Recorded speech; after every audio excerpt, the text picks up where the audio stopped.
common struggle in the world of addiction is control. You have individuals who are trying to control their substance use. You have individuals who are trying to control the people in their lives who they love, who are struggling with that substance use. And on a surface, that can look like a really difficult conversation to unpack, and it is. It's nuanced. But if you're in a dynamic in your life with a loved one who's struggling with a substance, or you've struggled with substances yourself, you know how hard it is to just stop engaging in the dynamic, to stop engaging in the relationship. In other words, in clinical settings, we would call it engaging in the insanity. Now, someone in my life who is really wise and that I, look up to a whole lot, shares with me often, when someone comes to you with a chaotic behavior, when someone comes to you with a destructive behavior, you have to deny the invitation to the dance of insanity. And in the beginning, I didn't know how. I didn't know how to hold my boundaries. I didn't know how to communicate and say no to things that made me uncomfortable. So oftentimes in my family or with certain friendships when I was younger, and definitely in intimate relationships, I had a hard time saying no. And what that would often lead to is me engaging in behaviors that I didn't like in myself. And a big one for a lot of people, including myself, I can relate, is trying to control outcomes. I saw something I didn't like and I wanted it to be different, so I would try to control it. And the problem with that is when it comes to other people's behaviors, I have no control, zero. And this is also a big one when people come into therapy and they have a goal, they want to change things, and I'll get asked the question of like, what should I do, or what would you recommend that I do? And I often ask the simple question of, what do you think you should do here? Right? Because good, bad, or indifferent, your decisions for yourself are it's what's going to lead you down the path of change. Now, as an expert in psychology, I can help you navigate whether or not the outcomes were desirable, whether or not the outcomes were effective, whether or not they align with your morals and values. But what I can't do is choose those things for you.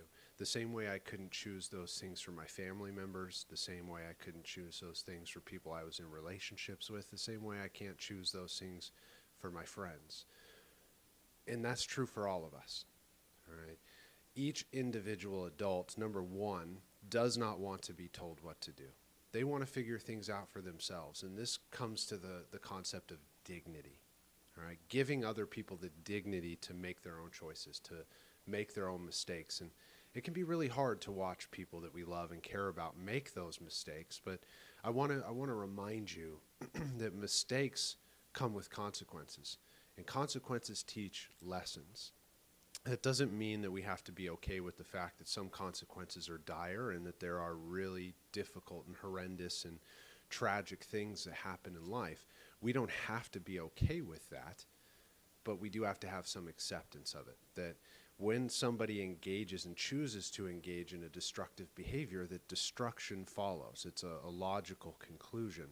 And our hope, with fingers crossed for ourselves, is that if I make bad decisions and there's a consequence that leads to destruction, that I can pay attention to that lesson and make a change for myself.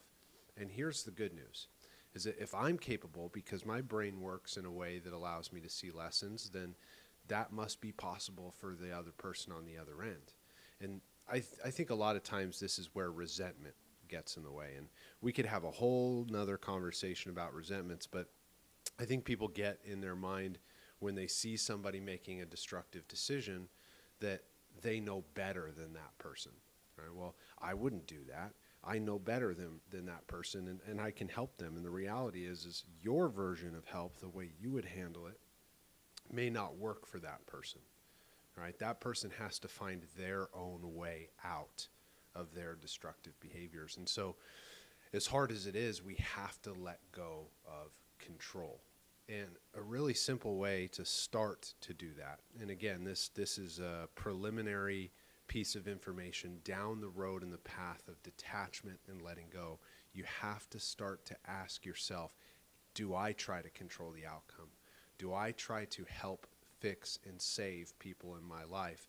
Do I try to, control the way that I engage in destructive behaviors? Am I trying to control the substance? Am I trying to control the behavior? Or am I making better decisions for myself and letting go? And here's what it looks like if you're trying to control a destructive behavior. It's really simple, and it sounds cliche. I'm going to stop engaging in the behavior long enough so that I can feel the pain, so that I can figure out why I was feeling that pain in order to engage in the destructive behavior in the first place.